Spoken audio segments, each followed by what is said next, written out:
तो आप अपने बच्चों को इसमें डालेंगे इस काम में? अपने बच्चे को हाँ। नहीं। नहीं, इस काम में नहीं। हमारी जिंदगी बर्बाद होगी तो बच्चे की थोड़ी जिंदगी बर्बाद करेंगे।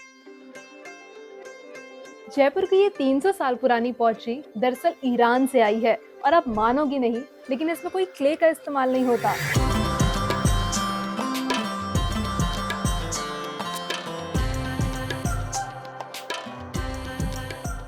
पर इस नीली पोट्री का पेंट सिर्फ हमारे लिए नीला होता है और बनाने वालों के लिए पर्पल।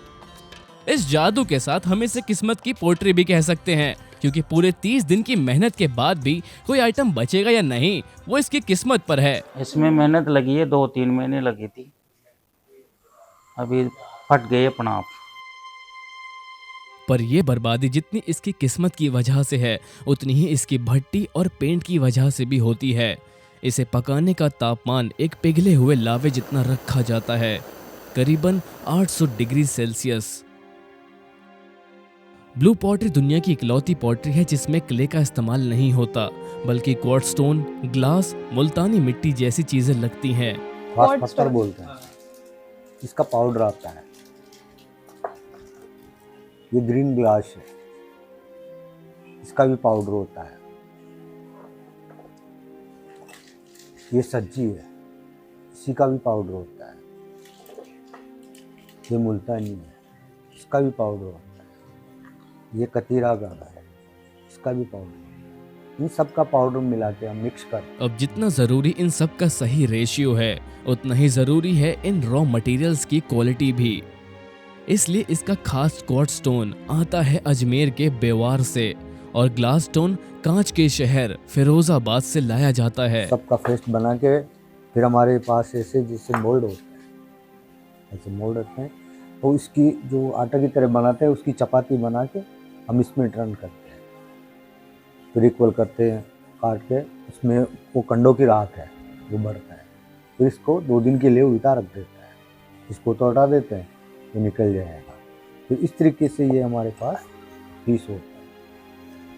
तो सूखने के बाद में इसको हम साफ करते हैं, फिर कोटर व्हील का वर्क होता है। तो ये बॉटम है, तो कोटर व्हील पे लगती है। एक पार्ट ये है, एक पार्ट ये है, इस पे ये मुंह लग गया। फिर इसी मसाले से हम इसको जॉइंट करते हैं, इस तरीके से जॉइंट करते हैं। फ्लावर वाज हो गया है। अब इसके बेस के अलावा इसमें लगाया जाने वाला रंग भी बेहद खास है, क्योंकि पकाने से पहले ये रंग ब्लू नहीं बल्कि पर्पल होता है। ये पेंट पर्पल नहीं बल्कि नीला है, क्योंकि ये पेंट पकने के बाद कुछ ऐसा दिखता है। ब्लू पॉटरी का ये खास रंग कोबाल्ट से बनाया जाता है। इसका शुरुआती रंग पर्पल होता है और पकने के बाद ये रंग ब्लू हो जाता है। पर जो जादू इसके रंग में है, वही जादू इन कलाकारों के हाथ में भी बसता है। जिस रफ्तार से बिना कलम के ये कलाकारी की जाती है, वो वाकई काबिले तारीफ है। जयपुर की ये फेमस पॉटरी दरअसल टर्को पर्शियन है और पहले ये दिल्ली में करी जाती थी। जब भारत में मुगलों और अफगानों का राज हुआ तो कई क्राफ्ट्स को इंडिया लाया गया और उन्हीं में से एक थी ये ब्लू पॉटरी। लेकिन आखिर क्या खास था इस नीले रंग में? अब आपको ये नीला रंग दिल्ली की कई सारी प्राचीन इमारतों में दिखेगा, जिसे ब्लू टाइल वर्क कहते हैं। और इसका एक बहुत बड़ा नमूना है निजामुद्दीन का नीला गुम्बद। इसलिए पहले ब्लू पॉटरी का काम दिल्ली में शुरू किया गया और बाद में जयपुर के आर्टिजन्स को दिल्ली भेजकर ये काम सिखाया गया। और आज जयपुर पूरी दुनिया भर में फेमस है अपनी इस ब्लू पॉटरी के लिए। लेकिन क्या इस कला को करने वाले खुश हैं?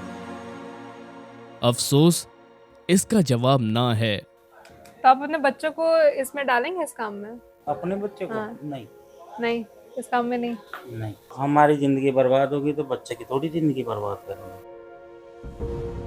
क्योंकि इस ब्लू पॉटरी के लिए बनी भट्टी इसकी सबसे बड़ी दुश्मन है। ये भट्टियां 800 डिग्री सेल्सियस तक जलती हैं और मिट्टी के इन स्टैंड्स के जरिए इनके अंदर ब्लू पॉटरी के आइटम्स लगाए जाते हैं। ऐसे लगते हैं। अब इसको ऊपर मेल दिया, फिर और लगा दो इधर।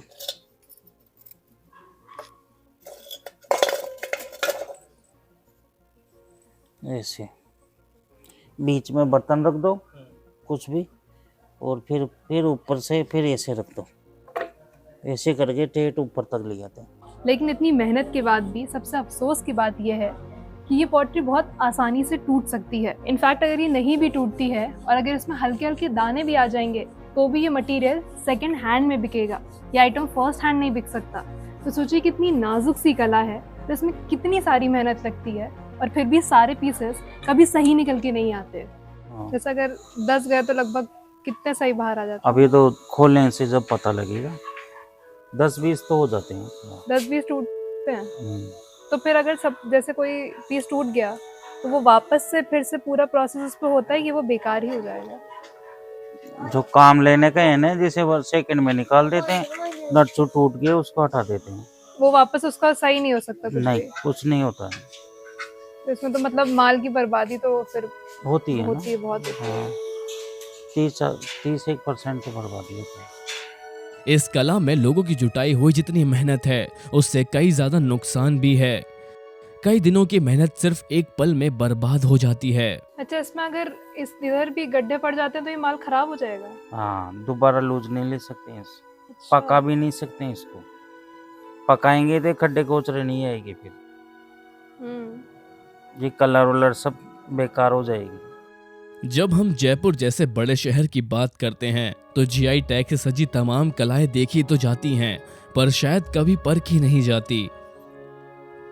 अफसोस, भारत की पहचान बने इन कलाओं को हम खुद भी नहीं पहचानते और उन्हीं में से एक है ये ब्लू पॉटरी।